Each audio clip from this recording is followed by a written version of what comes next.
Noong nakaraan nga ay nakuha nga ng ating representative na Strong Group Philippines ang 43rd Jones Cup Champion. Matapos ang ilang taon ay muling nakabalik sa Pilipinas ang tropeyo. Patunay lamang ito na unti-unti nang umaangat ang basketball ng Pilipinas dahil noong nakaraan ay nakuha ng Gilas ang kampyonado sa nakaraang Asian Games tapos nakatalo ang Gilas Pilipinas ng European team. At ngayon ay naibalik muli sa bansa ang kampyonado ng Williams Jones Cup. Pero hindi naging madali sa SGA ang laban kontra Chinese Taipei dahil sa first quarter pa lamang ay tila ba naging dominante na ang Chinese. Dahil sa tulong ng ating veterano na sina Kiefer Rabena at Jordan Heading ay nakapalag ang ating national team.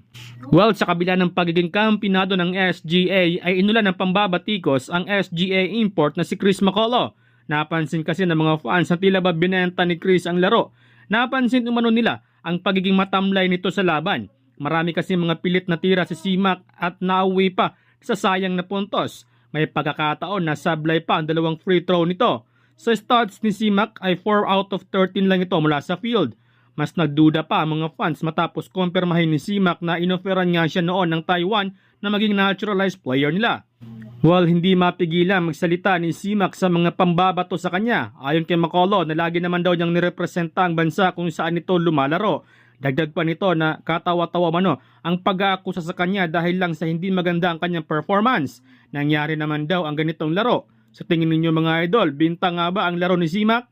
Samantala, isa rin si RJ Abarientos na naging susi upang makakuha ng SGA ang kampyonado. Alam naman natin na si Abarientos walang preno ito kung mag-post sa social media. Pinost pa nga nito ang hindi magandang tawag ng mga game officials at may inilagay pa nga itong luto. Bukod pa dito ay tila ba may pinatamaan nito sa kanyang post na ayon nga sa kanya ay cash out. Hindi niya sinabi ang ibig sabihin nito pero sa kanyang comment ay makikita mo talaga ang komentong ito. Sa tingin ninyo mga idol, benta nga ba ang nangyari?